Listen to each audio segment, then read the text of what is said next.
نہیں ہے سر.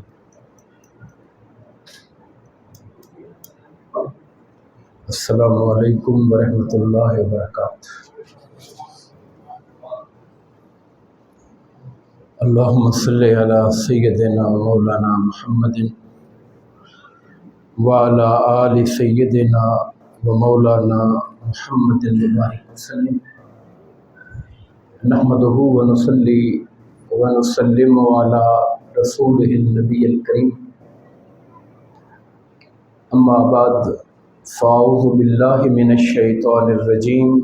بسم اللہ الرحمن الرحیم.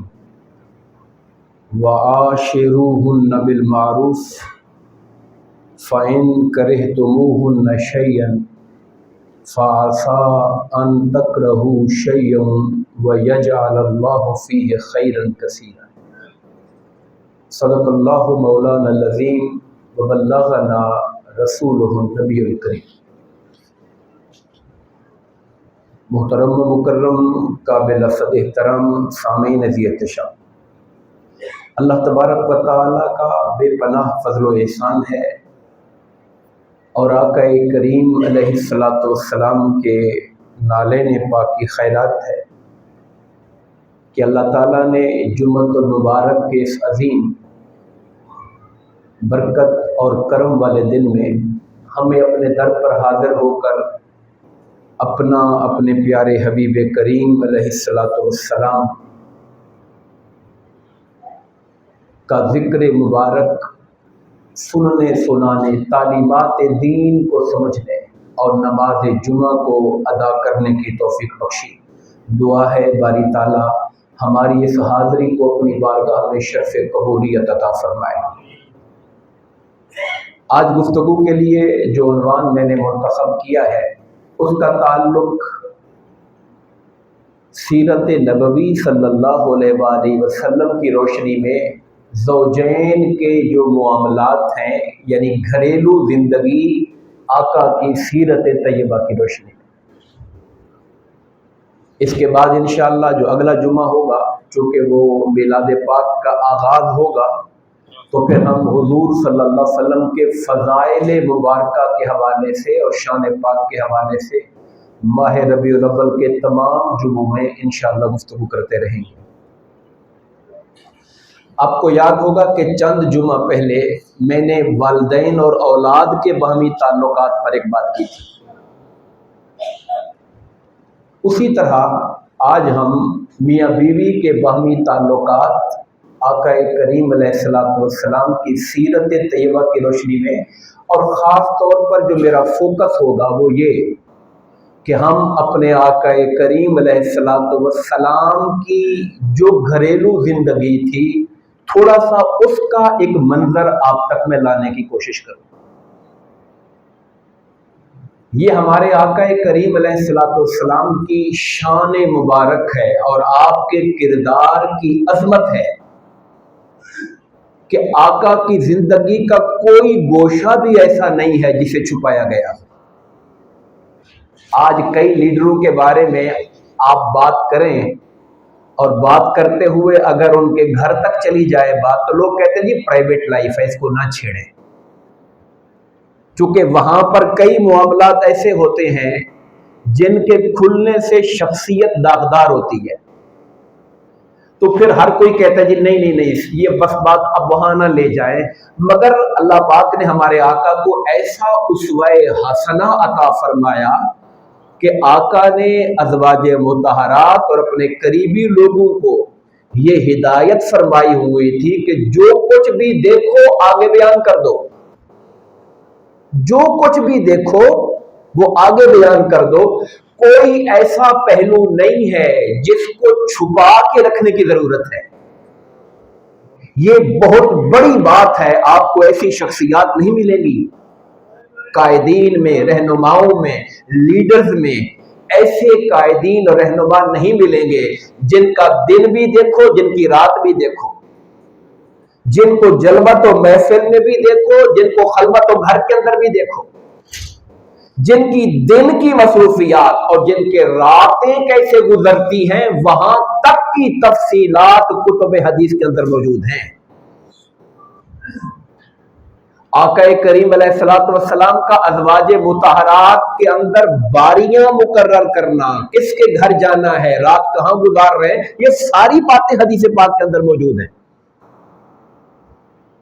آج میں انشاءاللہ کوشش کروں گا کہ ہم نبی مکرم صلی اللہ علیہ وسلم کی گھریلو زندگی، ازواج مطہرات کے ساتھ جو آپ کے معاملات تھے، ازواج مطہرات اپنے درجے میں، اپنے رتبے میں اللہ نے انہیں ہماری ماں کا درجہ دیا ہے۔ وہ آقا کے لیے ازواج ہیں، ہمارے لیے امہات ہیں، ہماری وہ مائیں ہیں۔ لیکن جو اسوہ حسنہ کا پہلو ہے، اس اعتبار سے ہم ادب و احترام کے دائرے اور اسلوب میں رہتے ہوئے گھر کے معاملات کو ڈسکس کریں گے، تاکہ ہمارے لیے، چونکہ ہم میں سے ہر بندہ ایک گھر کا فرد ہے، ہم میں سے بہت سے لوگوں کی ذمہ داری بطور خاوند کی ہے، جن کی بیویاں ہیں، بیوی ہے، بچے ہیں۔ تو اگر ہم یہ پہلو منظر پہ نہ لے کر آئیں تو پھر آقا کی زندگی کا یہ پہلو گویا ہم نے اس کو اتباع نہیں کی، اس کو فالو نہیں کیا ہم نے۔ اور یہ بھی میں پہلے کہنا چاہتا ہوں کہ ازواج مطہرات اور ہماری ماں امہات المومنین تمام تر عظیم قدر و منزلت کے باوجود آخر ہے تو انسان، تو جو بشری تقاضے ہوتے ہیں، جو بشری کمزوریاں ہوتی ہیں، وہ بھی نظر آ جاتی ہیں۔ حتیٰ کہ میں یہاں تک کہوں گا کہ جو پیغمبر ہوتا ہے وہ بھی اللہ پاک نے انسانوں میں سے اٹھایا ہوتا ہے، تو جو بشری تقاضے ہوتے ہیں وہ ہمیں وہاں بھی نظر آتے ہیں۔ لیکن بطور امتی کے ہم جو زور دیتے ہیں، جس کو فوکس کرتے ہیں، وہ رسالت کے پہلو سے ان کی شان کی باتیں ہیں، تاکہ دل میں ادب اور محبت کا پہلو بڑھتا چلا جائے۔ یاد رکھیے، میں نے قرآن مجید کی سورہ نساء کی آیت نمبر 19 پڑھی ہے۔ ہم پہلے اپنی بات کرتے ہیں اور پھر اپنی کمزوریوں کو جھانکتے ہوئے پھر آقا نامدار کے اسوہ حسنہ کی طرف جاتے ہیں تاکہ رہنمائی لے سکے ہم۔ میاں بیوی کا رشتہ قرآن مجید میں اللہ پاک نے اس کو 2-3 طریقوں سے بیان کیا۔ ایک فرمایا کہ اللہ پاک نے تم سے تمہارے جوڑے بنائے تاکہ تمہیں محبت اور سکون ملے، یعنی انسانی زندگی کا ایک تقاضا ہے۔ حضرت آدم علیہ السلام کو پیدا کیا گیا تو خدا نے ان سے انہی کی بیوی حضرت حوا علیہ السلام کو پیدا فرمایا اور ایک جوڑا ترتیب دیا۔ یوں ہم کہہ سکتے ہیں کہ سب سے پہلا رشتہ جو بنایا گیا، ماں باپ کا رشتہ، اولاد کا رشتہ بعد کا ہے، بہن بھائی کا بعد کا ہے، جو پہلا رشتہ بنایا گیا وہ میاں بیوی کا رشتہ بنایا گیا، اور اس کی غرض اطمینان، سکون، اور جو اللہ نے ہمارے اندر فطری جبلی خواہشات رکھی ہیں ان کی تسکین و اطمینان ہے۔ پھر اللہ پاک نے میاں بیوی کے رشتے کے لیے ایک اور لفظ استعمال کیا، فَهُنَّ لِبَاسٌ لَكُمْ وَأَنْتُمْ لِبَاسٌ لَهُنَّ، تمہاری بیویاں تمہارا لباس ہیں اور تم ان کا لباس ہو۔ لفظ لباس کو اللہ نے بطور استعارہ استعمال کیا۔ میاں بیوی کے تعلق کو اللہ نے لباس سے مشابہت دی، جیسے لباس بدن کا حصہ ہوتا ہے، ہمارے جسم کے ساتھ جڑا ہوا ہوتا ہے، اس کے اور ہمارے درمیان فاصلہ نہیں ہوتا، تو میاں بیوی کا رشتہ بھی ایسے ہی ہے جیسے انسان کے لیے اس کا لباس ہوتا ہے۔ مرد کے لیے اس کی بیوی لباس ہے، عورت کے لیے اس کا شوہر اس کا لباس ہے۔ لباس انسان کو خوبصورت بناتا ہے، ہمارا لباس ہماری شخصیت کو خوبصورت بناتا ہے، زیب و زینت دیتا ہے۔ میاں بیوی ایک دوسرے کے لیے عزت اور وقار کا باعث ہوتے ہیں۔ میاں عورت کی عزت بڑھاتا ہے اپنی بیوی کی، عورت اپنے شوہر کی عزت بڑھائے، یہ لباس کا تقاضا ہے۔ میاں بیوی لباس ہے ایک دوسرے کے۔ لباس ہمارے بدن کے عیب چھپاتا ہے۔ ممکن ہے کسی کے جسم پر کوئی داغ ہے، کوئی نشان ہے، کوئی فلاں ہے، ہم لباس پہنتے ہیں، ہم کور ہو جاتے ہیں۔ میاں بیوی ایک دوسرے کے عیب چھپاتے ہیں۔ لفظ لباس کو اللہ نے چنا ہے کہ ایک دوسرے کا لباس ہے، تو لباس میں جو خصوصیات ہیں وہ میاں بیوی کے رشتے کی خصوصیات ہیں۔ میں آپ کو صرف غور کرنے کے لیے ایک اور حدیث پاک بتاتا ہوں۔ میرے آقا نے فرمایا مومن کے لیے آئینہ ہوتا ہے۔ وہاں آقا نے ایمان والوں کے آپس کے رشتے کو آئینے سے تشبیہ دی۔ اس پہ بھی آپ کبھی غور فرمائیے کہ آئینے کی کیا خوبیاں ہیں، اور اس نسبت سے مومن کے ساتھ رشتے میں کیا خوبیاں ہونی چاہیے جو آئینہ دیتا ہے ہمیں۔ میں اس پر جاتا نہیں ہوں کیونکہ پھر بات ہماری اور طرف چلی جائے گی۔ یہ قرآن نے تشبیہ دی کہ تمہاری عورتیں تمہارا لباس ہیں، تم ان کا لباس ہو۔ لباس ہمیں سردی گرمی کی پریشانی سے بچاتا ہے۔ سخت ٹھنڈ لگی ہوئی ہو ہم موٹا گرم لباس پہنتے ہیں، بہت گرمی ہو ہم ہلکا لباس پہنتے ہیں۔ لباس ہمیں موسم کی سختیوں سے بچاتا ہے۔ میاں بیوی ایک دوسرے کو زمانے اور گھر کی پریشانیوں سے بچاتے ہیں، ایک دوسرے کے ساتھ جڑتے ہیں۔ یہ اس رشتے کی روح ہے، یہ اس رشتے کے اندر بیسک اسپرٹ ہے جس کو پیدا کرنے کی ضرورت ہے۔ اگر ہے تو شکر ہے، اگر نہیں ہے تو اللہ کے کلام سے رہنمائی لینی چاہیے ہمیں کہ میاں بیوی کا رشتہ ایک دوسرے کے ساتھ لباس کا رشتہ ہے۔ میں نے آپ کو 3-4 اس کی وضاحتیں دے دی ہیں۔ خوبصورتی میں، وقار میں، قربت میں، ایک دوسرے کو تنگیوں تکلیفوں سے بچانے میں، عیبوں کو چھپانے میں یہ لباس کا کردار ہوتا ہے، اور یہی میاں بیوی کا آپس میں کردار ہونا چاہیے۔ تیسری چیز قرآن مجید نے فرمائی جو آیت کریمہ میں نے تلاوت کیا، وَعَاشِرُوهُنَّ بِالْمَعْرُوفِ، اپنی بیویوں کے ساتھ اچھے طریقے سے زندگی گزارو۔ اللہ مردوں کو حکم دے رہا ہے چونکہ مرد گھر کا ایک ایڈمنسٹریٹو ہیڈ ہے، انتظامی سربراہ ہے، منتظم اعلیٰ گھر کا وہ شوہر ہے، مرد ہے۔ یہ قرآن نے خود کہا الرجال قوامون علی النساء، مردوں کو عورتوں پر ایک نگران منتظم بنایا گیا ہے۔ دیکھیے کوئی بھی سسٹم ایسا نہیں چل سکتا جہاں پہ 2 ایکول پاور ہوں، کوئی نہ کوئی وحدت ہونی چاہیے۔ ایک تھانے میں کانسٹیبل ہوتے ہیں، ان کے اوپر پھر ہیڈ کانسٹیبل ہوتا ہے، ہیڈ کانسٹیبل ہوتے ہیں تو ان کے اوپر پھر ایس آئی ہوتا ہے، اور اوپر ایک انچارج ہوتا ہے جس کو ایس ایچ او بولتے ہیں۔ اگر 2 ایس ایچ او لگ جائیں تو ٹیم بکھر جائے گی، جو چین آف کمانڈ ہے وہ خراب ہو جائے گی۔ تو گھر میں ایک ہی ہونا چاہیے جو انتظامی طور پہ سربراہ ہو، اور خدا نے مرد اور عورت کی جسمانی تقاضے، ان کی طاقت، ان کا معاشرے کے ساتھ جو معاش کی جد و جہد ہے، کمانے کا جو ایک ایفرٹ ہے، اور لوگوں کے ساتھ مشکلات کا جو مقابلہ کرنا ہے، اللہ نے ان سب چیزوں کو دیکھتے ہوئے یہ مرد کی ذمہ داری لگائی ہے کہ وہ گھر کا ایک انتظامی سربراہ ہونا چاہیے۔ اس لیے خدا مردوں سے کہہ رہا ہے اپنی بیویوں سے اچھے طریقے سے زندگی گزارو۔ فَإِن كَرِهْتُمُوهُنَّ شَيْئًا، اگر تمہیں اپنی بیوی کی عادتوں میں سے کوئی بات بری لگے، كَرِهْتُمُوهُنَّ کراہت ناپسندیدہ لگے، فَعَسَىٰ أَن تَكْرَهُوا شَيْئًا، ہو سکتا ہے کہ تمہیں کوئی چیز اچھی نہیں لگ رہی، کوئی عادت اچھی نہیں لگ رہی، وَيَجْعَلُ اللَّهُ فِيهِ خَيْرًا كَثِيرًا، اور اللہ نے کچھ اور پہلو سے، کچھ اور چیز معاملات میں اللہ نے تمہاری بیوی کے ذریعے تمہارے لیے خیر کثیر رکھ دیا ہو، مگر ایک آدھ بات بری دیکھ کر پوری شخصیت کو ریجیکٹ نہ کر دیا کرو۔ کون انسان ہے جس میں ساری خوبیاں ہیں؟ ہر بندے میں اچھائیاں برائیاں ہوتی ہیں۔ ہم بھی کوئی کیا کہتے ہیں اس کو، مجھے محاورہ بھول رہا ہے، کچھ دھلے ہوئے نہیں ہیں، لفظ کیا بولا جاتا ہے پورا محاورہ، ہم بھی دودھ کے دھلے ہوئے نہیں ہیں، ہم میں سے ہر ایک میں عیب اور خامیاں ہیں۔